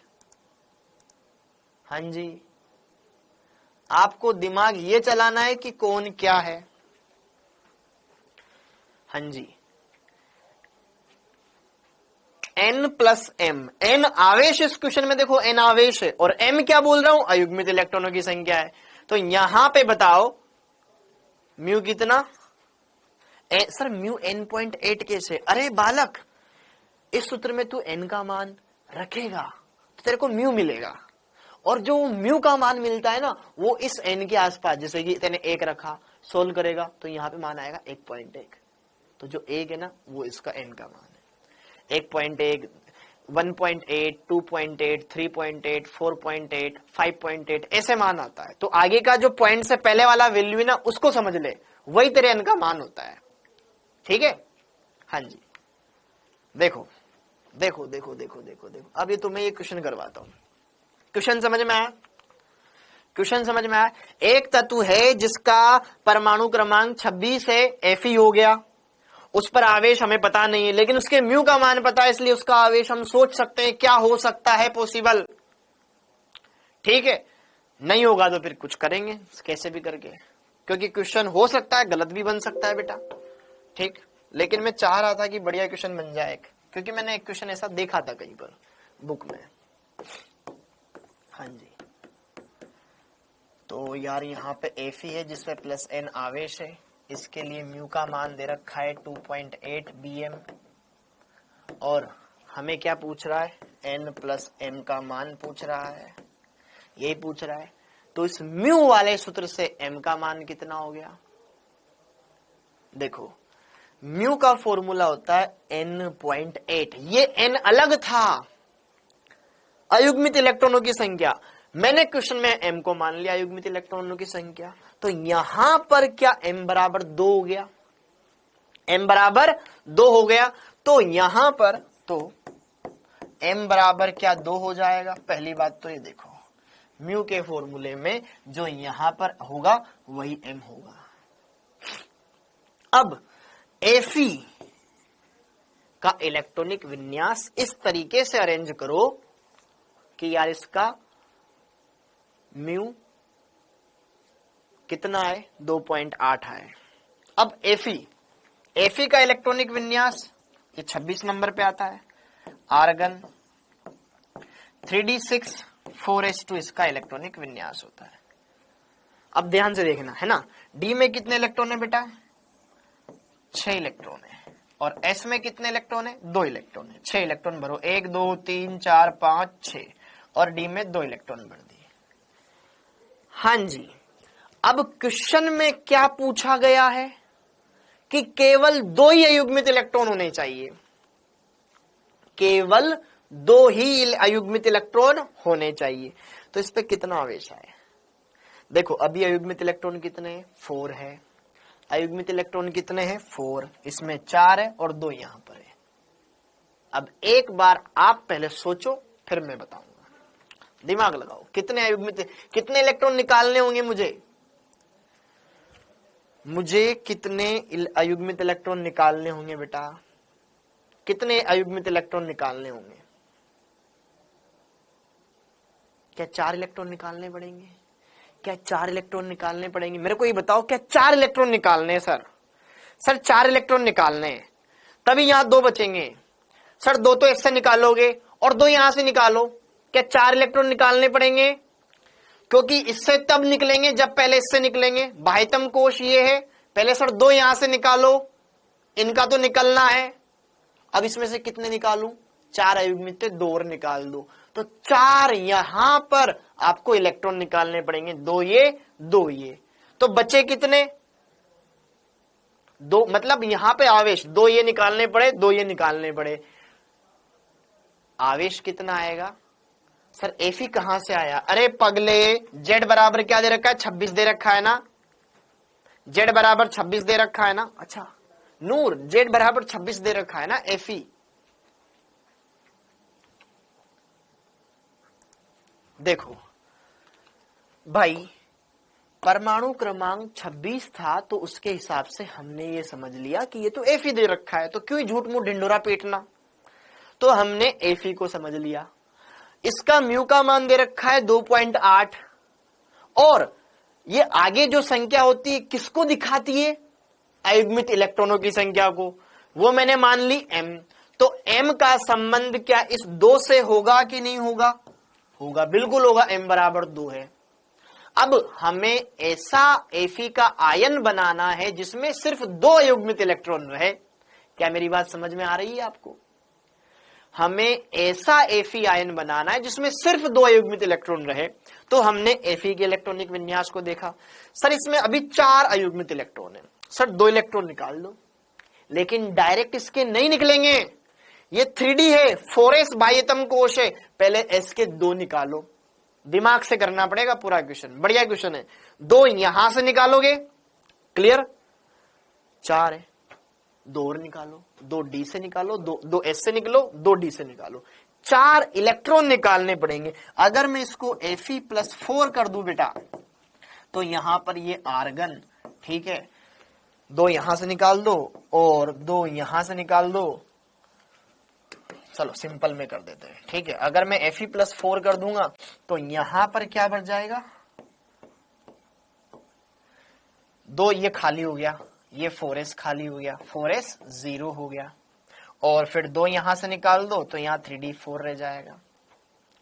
ठीक है यार, दिक्कत आएगी यार, ठीक है, क्वेश्चन में दिक्कत आएगी।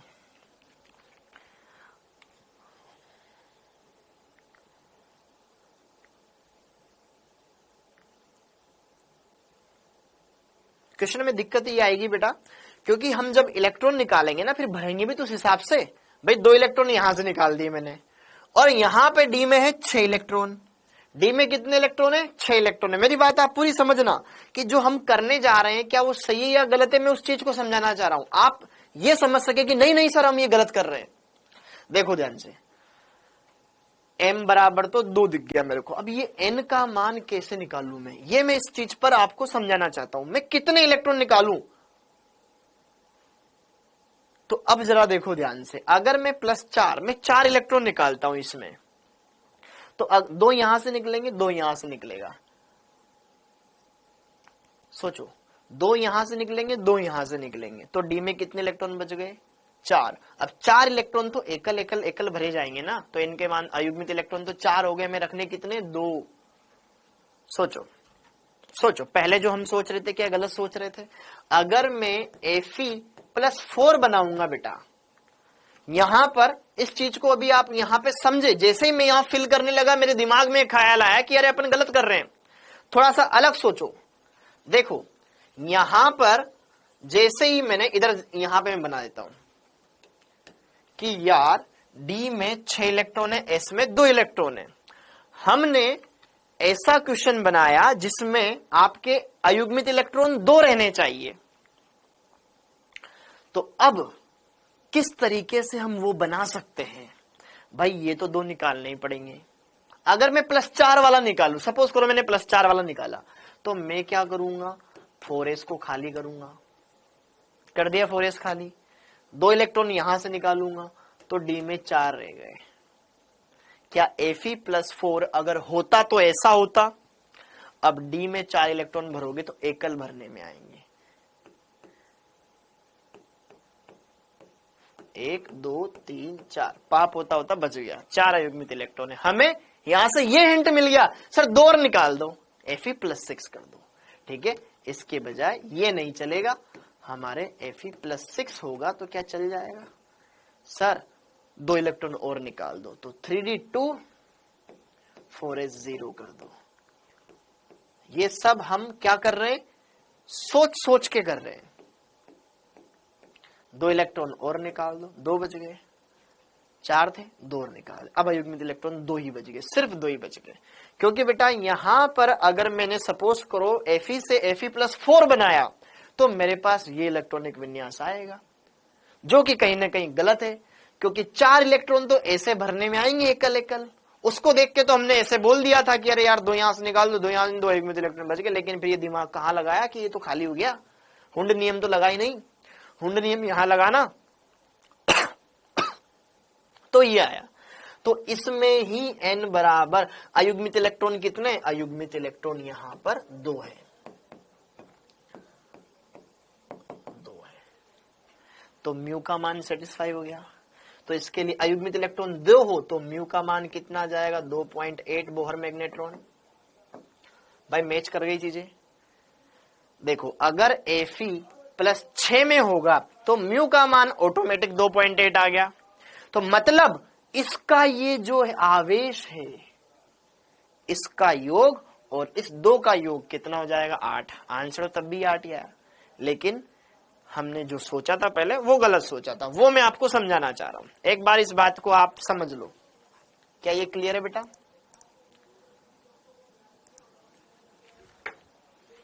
अब समझ में आ गया? अब समझ में आ गया? अब समझ में आ गया? एक बार मेरे को कमेंट बॉक्स में बता दो, एक बार कमेंट बॉक्स में बता दो, एक बार कमेंट बॉक्स में बता दो। हाँ जी, हाँ जी बताओ बेटा। अरे जब निकालने की बारी आती पहले 4s से निकाला जाता है। सर पहले 4s में क्यों भरे? देखो ध्यान से देखो, सर जी 6 इलेक्ट्रॉन निकालो, 6 इलेक्ट्रॉन निकाल दिए ना सर, और इलेक्ट्रॉन ऐड नहीं कर सकते क्या? इलेक्ट्रॉन ऐड नहीं करते बेटा, इलेक्ट्रॉन निकालते ही है। हमें अयुग्मित इलेक्ट्रॉन बताना है, ऐड करेंगे तो और जोड़ा बनता जाएगा ना। समझ में आ गया? पहले 4s में भाई, पहले 4s में भरे जाते क्योंकि 4s की एनर्जी कम होती है। वो रूल लगा। m का मान 2 कहां से आया? परिजन देख ध्यान से, m का मान 2 यहां से आया। m क्या है? अयुग्मित इलेक्ट्रॉनों की संख्या। म्यू का मान दे रखा है, म्यू दे रखा है 2.8। अब ये 2.8 में जो आगे 2 है ना, यही अयुग्मित इलेक्ट्रॉनों की संख्या होती है। देखो ध्यान से फॉर्मूले में, इस फॉर्मूले को आप ऐसे भी लिख सकते हो, n.8। n यहां जो भी होगा वही अयुग्मित इलेक्ट्रॉन होगा। उस क्वेश्चन में मैंने m ले रखा है, उस क्वेश्चन में मैंने यहां पर m ले रखा है। देखो m क्या है? वहां m है। देखो m क्या है? अयुग्मित इलेक्ट्रॉनों की संख्या। तो यार उल्टा सोचो ना, उल्टा सोचो। जैसे कि देखो ध्यान से, इस क्वेश्चन में देखो क्रोमियम +3 में था, इसका इलेक्ट्रॉनिक विन्यास लिखा, n बराबर 3 आया। तो n बराबर 3, तो म्यू का मान कितना? 3.8। उल्टा सोचो, अगर म्यू का मान 3.8 है तो अयुग्मित इलेक्ट्रॉन कितने? 3। देखते ही समझ गया, 3। तो यहां पर म्यू का मान 2.8, तो अयुग्मित इलेक्ट्रॉन कितने? 2। तो m बराबर कितना आ गया? 2 आ गया। ठीक है, ओके, समझ आया ये? ओके, तो Fe प्लस जो भी आवेश इस पर XYZ, मेरे को n पता चल जाए। म्यू का मान इतना दे रखा है, n प्लस m का मान ज्ञात करना है, m बराबर 2, तो हमने समझ लिया। अब मैंने Fe का इलेक्ट्रॉनिक विन्यास देखा, मेरे को 2 अयुग्मित इलेक्ट्रॉन चाहिए, तो उस हिसाब से मेरे को क्या करना पड़ेगा भैया? यहां से टोटल 8 इलेक्ट्रॉन है, 6 इलेक्ट्रॉन निकाल दो, तभी आप हुंड रूल लगा पा रहे हो सही तरीके से। अगर हम 4 निकाल रहे होते ना, तो यहां पर 1 2 3 4, म्यू का मान 4.8 आता। 4 अयुग्मित इलेक्ट्रॉन है, 2 और निकाल दिए इसमें से, तो 2 अयुग्मित इलेक्ट्रॉन बच गए। 2 अयुग्मित इलेक्ट्रॉन, म्यू का मान 2.8, चीजें मैच कर गई। अतः कोई बात नहीं, टाइम लगा, लेकिन मैं आपको जो हम गलत कॉन्सेप्ट कर रहे थे उसको समझा, अच्छे से क्लियर किया। हाँ जी, तो यहां पे जगह नहीं है, तो सिंपल सा मैं यहां पे डायरेक्ट लिख दूं कि यार आवेश इतना है और अयुग्मित इलेक्ट्रॉन इतने हैं। तो n प्लस m, ये +6 है और ये +2 है, तो यहां पर आ जाएगा 8। इनका योग कितना आ जाएगा? 8 आ जाएगा। एक बढ़िया क्वेश्चन है बेटा, जो दिमाग आपका दौड़ा रहा है, कहीं ना कहीं हमें ये सोचने में मजबूर कर रहा है कि मुझे कितने इलेक्ट्रॉन निकालने चाहिए। Got it? ये हो जाना चाहिए। अब आगे संकुल का निर्माण। अगला हेडिंग डाल लो, संकुल का निर्माण। डी ब्लॉक के तत्व संकुल मतलब जटिल यौगिक भी बना सकते हैं, उपसहसंयोजक यौगिक बना सकते हैं। ठीक है, लिखो इसमें, डी ब्लॉक के तत्व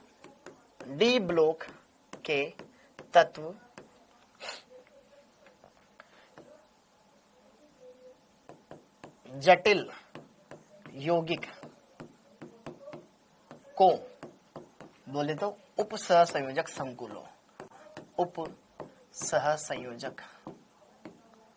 उपसहसंयोजक संकुलों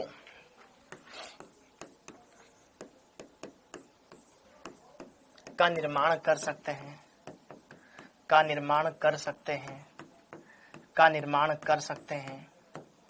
ठीक है, बाकी इसको अपन आगे देखेंगे, डी ब्लॉक में देखेंगे क्यों करते हैं, क्या इसके अंदर अलग अलग चीजें होती है, वहां डिटेल में पढ़ेंगे। ठीक, ओके, डी ब्लॉक के तत्व जटिल संकुलों का निर्माण आराम से कर सकते हैं। किस किस प्रकार के उपसर्ग संयोजक संकुल होते हैं सब वहां पे अच्छे से पढ़ेंगे। ठीक, ये वाला पॉइंट हो गया बेटा, अच्छे से इसको लिख लो। अगला पॉइंट, अंतराकाशी यौगिकों का निर्माण। अंतराकाशी यौगिकों का निर्माण, अंतराकाशी यौगिकों का निर्माण, ये कौन से यौगिक है? अंतराकाशी, समझो इसको भी समझते हैं। अंतराकाशी यौगिक, जैसे कि पानी की बोतल देख रहे हो, माना कि इसमें पानी नहीं है, ठीक है, ये नीचे पानी, माना कि पानी नहीं है, इसमें मैंने क्या डाल दिए? कंचे डाल दिए, कंचे, छोटे छोटे मोती डाल दिए, ठीक है। वो कंचे मेरे धातु, धातु परमाणु, क्या कंचों में हमने कंचे डाल दिए, और फिर उसके बाद मैं रेत डालूं तो रेत क्या हो जाएगी? उनके बीच में जो स्पेस है ना उसमें जाकर के बैठ जाएगी, हाँ या ना? पहले इसे मैंने कंचे डाल दिए तो कंचों के बीच में गैप है, गैप है, तो अगर मैं रेत डालूंगा तो रेत छोटे छोटे एटम है, उसके अंदर जाकर के बैठ जाएंगे उनके अंतराकाशी अवकाशों में। तो जो यौगिक बनेगा यहां पर वो यौगिक कहलाता है आपका अंतराकाशी यौगिक। तो कहने की बात यह है कि यार धात्विक क्रिस्टलों में जो रिक्त स्थान होता है उन रिक्त स्थानों में छोटे छोटे आकार के परमाणु जाकर के फिट हो जाते हैं या उसमें फंस जाते हैं, और उससे जो यौगिक बनता है वो अंतराकाशी यौगिक बनता है। धातु पहले से और ज्यादा मजबूत हो जाएगी, उसमें जो गैप है वो भर जाएगा, जो थोड़ी बहुत गैप था ना वो एकदम गैप भर गया। ओके, जो कहीं ना कहीं हम क्या करते हैं, जैसे कि अगर मेरे को किसी चीज को मजबूत करना है तो उसमें छोटी छोटी दरारें, छोटी छोटी कमियां दूर करनी पड़ती है कि नहीं करनी पड़ती है? आपने पढ़ा तो है, लेकिन बहुत सारी छोटी छोटी माइनर चीजें आप भी स्ट्रॉन्ग करते हो कि यार यहां से क्वेश्चन आ गया, वो टॉपिक कवर कर ले। तो वैसे ही यहां पे अंतराकाशी यौगिकों का निर्माण, तो देखिए ध्यान से, जब छोटे आकार के परमाणु, जैसे कि हाइड्रोजन हो गया, कार्बन हो गया, नाइट्रोजन हो गया, आदि आदि, संक्रमण धातुओं के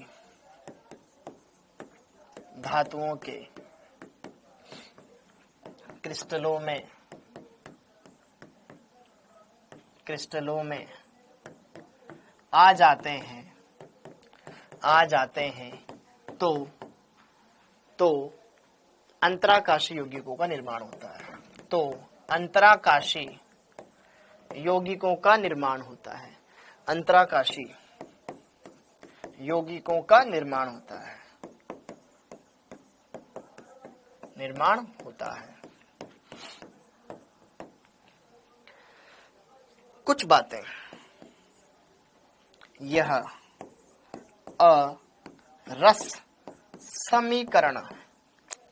अरस समीकरण मिति होते हैं, समीकरण मितीय होते हैं, मतलब इनका अनुपात फिक्स नहीं रहता,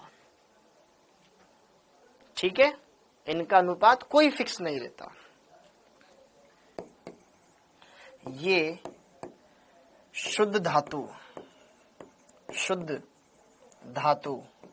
से अधिक हार्ड, मतलब अधिक कठोर एवं उच्च गलनांक वाले होते हैं, उच्च गलनांक वाले होते हैं। जैसे कि उदाहरण, tungsten carbide, WC, world cup नहीं, W टंगस्टन, C मतलब कार्बन, ठीक है। Fe3C, 3 आयरन 1 कार्बन, ठीक है। टाइटेनियम हाइड्राइड, लेकिन ये अब नॉर्मल हाइड्राइड है, इसमें ये जो हाइड्रोजन है ना 1.3 से लेके 1.8 तक अपना हिस्सा इसमें रखता है। देखो कुछ अजीब से उदाहरण है आदि, तो ये दिखने में आपको अजीब लगेंगे कि यार ये कौन सा कंपाउंड आ गया, पूरा एक हाइड्रोजन भी नहीं है, पूरे 2 हाइड्रोजन भी नहीं है, ये पॉइंटों में क्या चल रही है, 1.3 से लेकर के 1.8, ये समझ में आया आदि। और किस तरीके से, जैसे कि मान यहां पे आपने इतना लिख लिया, फिर आगे लिखते हैं। टंगस्टन कार्बाइड ये Fe3C बेटा, और यहां पर ये टाइटेनियम के साथ हाइड्रोजन है, कुछ पॉइंट्स वगैरह में ये अंतराकाशीय यौगिक कहलाते हैं।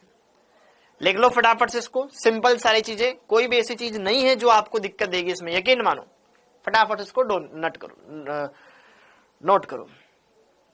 आगे उत्प्रेरकीय गुण, उसको समझे पहले इसका डायग्राम समझ लेते हैं। एक छोटा सा डायग्राम बता देता हूं ताकि चीजें क्लियर हो जाए। अंतराकाशीय यौगिक, जैसे कि ये धातु के क्रिस्टल है,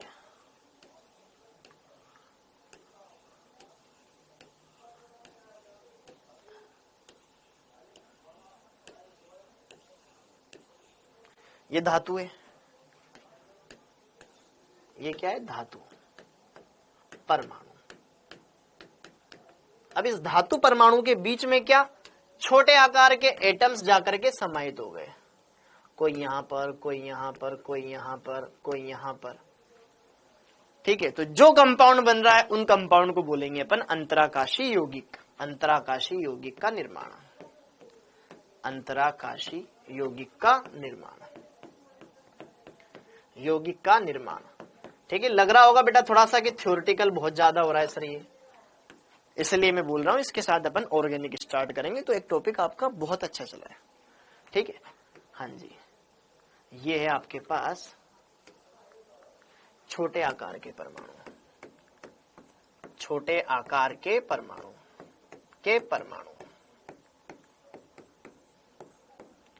हाँ जी, छोटे आकार के परमाणु ये है। ठीक है, तो बड़े बड़े तो धातु के क्रिस्टल है, धातु है यहाँ पर, और यहाँ पर इसके बीच में छोटे छोटे आकार के जो एटम्स है वो जाकर के वहां पर फंस जाते हैं या उसमें जाकर के बैठ जाते हैं। तो जो कंपाउंड बनेगा वो बनेगा आपका अंतराकाशीय कंपाउंड। मतलब धातुओं के बीच का जो अंतराल है ना, उन अवकाशों में जाकर के परमाणु जाकर के बैठ जाए, अंतराकाशीय कंपाउंड कहलाएंगे। और लास्ट है उत्प्रेरकीय गुणधर्म। उत्प्रेरकीय गुणधर्म कि डी ब्लॉक के तत्व या उनके यौगिक उत्प्रेरकीय गुणधर्म दर्शाते हैं। आपने देखा होगा कोई अभिक्रिया है, उसमें अगर हम उत्प्रेरक ले ले वो अभिक्रिया और तेज से हो जाती है।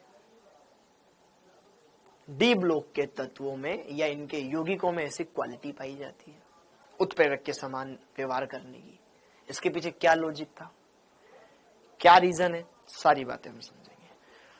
उत्प्रेरकीय गुणधर्म, डी ब्लॉक के तत्व उत्प्रेरकीय गुणधर्म क्यों दर्शाते हैं, तो फटाफट इसमें लिख लो। डी ब्लॉक के अधिकांश तत्व एवं इनके यौगिक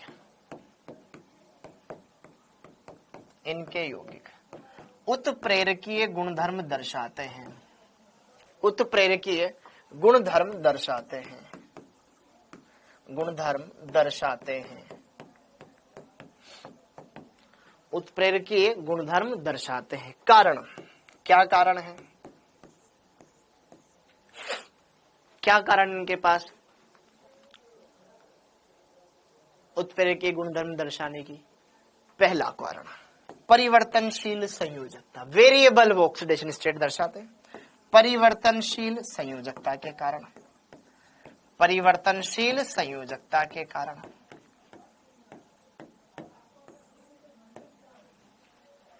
डी ब्लॉक के तत्व परिवर्तनशील संयोजकता दर्शा सकते हैं। इस वजह से इस ऑक्सीकरण अवस्था से दूसरी ऑक्सीकरण अवस्था में जाने की इनके अंदर क्वालिटी होती है। दूसरा, धातुओं की सतह पर मुक्त संयोजकता का होना, जैसे कि जब हम हाइड्रोजनीकरण करवाते हैं, कक्षा 11वीं में आपने पढ़ा होगा एल्कीन से एल्केन बनाना, तो वहां पर हम निकल, पैलेडियम या प्लेटिनम उत्प्रेरक का इस्तेमाल करते हैं। क्यों? क्योंकि वो विक्रिया धातु की सतह पे करवाई जाती है। ठीक है, तो जब हाइड्रोजनीकरण करवाते हैं बेटा तो हाइड्रोजन हाइड्रोजन बॉन्ड को तोड़ना पड़ता है, तो वहां पर धातु की सतह पर आकर के हाइड्रोजन हाइड्रोजन के बीच का जो बॉन्ड है वो एक्टिव हो जाता है, रिएक्ट करने के लिए तैयार हो जाता है। ठीक है, और वहां से HH बॉन्ड टूट जाएगा, फिर वो नवजात हाइड्रोजन में कन्वर्ट होगा, फिर उस डबल बॉन्ड को ब्रेक करके वहां पे जुड़ता जाएगा। तो यहां पर दूसरा कारण, धातुओं की सतह पर, धातुओं की सतह पर मुक्त संयोजकता होना, मुक्त संयोजकता होना, ये ओके। और एक लास्ट कारण और है, लास्ट कारण है रिक्त कक्षकों की, रिक्त डी कक्षकों की उपस्थिति, क्योंकि बहुत सारे ऐसे होंगे जिसमें डी कक्षक पूरा भरा नहीं होगा, उस वजह से भी ये क्या करते हैं, कैटालिटिक प्रॉपर्टी शो करते हैं, रिक्त डी कक्षकों की उपस्थिति, रिक्त डी कक्षकों की उपस्थिति। ये तीन कारण है जनरली मेन, जिनकी वजह से क्या करते हैं, ये उत्प्रेरकीय गुण दर्शाते हैं, उत्प्रेरकीय गुण दर्शाते हैं। क्या ये बात क्लियर हो गई? बस आपके 3 मिनट और लूंगा जिसमें खत्म है, ठीक।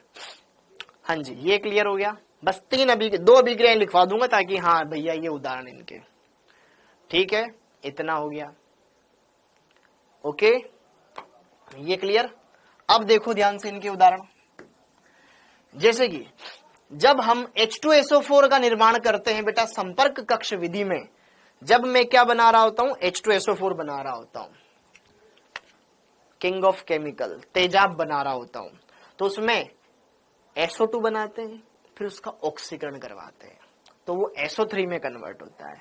उसके लिए हम वेनेडियम पेंटाऑक्साइड का इस्तेमाल करते हैं। तो जैसे कि जब हम SO2 गैस का ऑक्सीकरण करवाते हैं O2 के साथ, तो हम यहां पर इस प्रोसेस को वेनेडियम पेंटाऑक्साइड की उपस्थिति में करवाते हैं ताकि ये SO3 में कन्वर्ट हो जाए। ये प्रोग्राम करवाते हैं हम किसकी उपस्थिति में, वेनेडियम पेंटाऑक्साइड की उपस्थिति में, जो कि एक डी ब्लॉक के तत्व का यौगिक है। इसी तरीके से अगर मैं वनस्पति तेल, सही लिखा, वनस्पति तेल का हाइड्रोजनीकरण करवाता हूं निकल, पैलेडियम या प्लेटिनम धातु की उपस्थिति में, तो इन पर हाइड्रोजन गैस अच्छे से अधिशोषित हो जाती है, तो अच्छे से रिएक्ट कर लेती है ताकि ये वनस्पति घी में कन्वर्ट हो जाए। डालडा वनस्पति घी में कन्वर्ट हो जाता है, ठीक है। ये वाली क्वालिटी इसमें डी ब्लॉक के तत्वों में। और भी बहुत सारी, एल्कीन से एल्काइन, एल्काइन से एल्केन बनाने की, ठीक है। और डी ब्लॉक बहुलक, पॉलीथीन, एथीन का बहुलीकरण करवाने में, ठीक है, वहां पर भी जिगलर नाटा कैटलिस्ट वगैरह हम इनको इस्तेमाल करते हैं। बस अभी आप इन 2 उदाहरणों को लिख लो, बाकी हम देख लेंगे। प्लेटिनम का इस्तेमाल करते हैं जब अमोनिया की क्रिया O2 के साथ करवाते हैं वहां पर, ठीक है, ताकि NO बना सके, वो भी लिख लो। अमोनिया की क्रिया जब हम O2 के साथ करवाते हैं तो इस प्रोसेस के जरिए बेटा हम NO बनाते हैं, नाइट्रिक ऑक्साइड बनाते हैं और साथ में जल बनता है। ये तभी बनता है जब प्लेटिनम उत्प्रेरक लेते हैं, ठीक है। तो यहां पर अलग अलग उत्प्रेरक की उपस्थिति में, मतलब डी ब्लॉक के तत्व या उनके यौगिक कैटालिटिक प्रॉपर्टी शो करते हैं। डन, इतना ही मेरे को बताना था, बाकी फिर अपन अब नेक्स्ट क्लास में देख लेंगे। हाँ जी, बोलो। अब बेटा आप मुझे यहां पर, अरे लखन, अब आप मेरे को ये बता दो, हाँ रोजेनमुंड अभिक्रिया में इस्तेमाल करते हैं। अब आप मेरे को ये बता दो अभी तक के इस टॉपिक में कोई दिक्कत आई, क्योंकि इसके बाद वाला टॉपिक अलग है, ये वाला टॉपिक अलग है, इसके बाद वाला टॉपिक अलग है, ये वाला टॉपिक अलग है, इसके बाद वाला टॉपिक अलग है। अरे तुषार ऐसा कुछ नहीं है बेटा। सर इसको स्ट्रॉन्ग कैसे करें यार, इसको पढ़ना पड़ेगा। देखो थ्योरी है, ये थ्योरी है, इसको स्ट्रॉन्ग करना पड़ेगा, पढ़ पढ़ के तभी हो जाएगा। हाँ जी, ओके। तो फटाफट से संकुल निर्माण स्लाइड, अरे संकुल निर्माण में कुछ लिखाया ही नहीं है यार। ओके, थोड़ा सा आप टाइम देना चीजों को, बढ़िया से हो जाएगी। कल और पढ़ेंगे, फिर कल के बाद ऑर्गेनिक स्टार्ट करेंगे। यदि सर में म्यू का मान 3.8 हो तो एन का मान 3 होगा। हाँ, तू अलग अलग ले सकता है क्वेश्चन, उसके हिसाब से क्या दिक्कत है। ओके, अमोनिया निर्माण में बेटा वहां पर हम इस्तेमाल करते हैं फीका मोलिब्डेनम कैटलिस्ट के प्रेजेंस में हेबर विधि। ओके, तो आप सभी का यहाँ पर सारी बातों को समझ में आया होगा, तो दोबारा से देख लेना। अगर कोई चीज समझ में नहीं आए तो अगले लेक्चर में पूछ लेना। थैंक यू बेटा, थैंक यू, जय हिंद।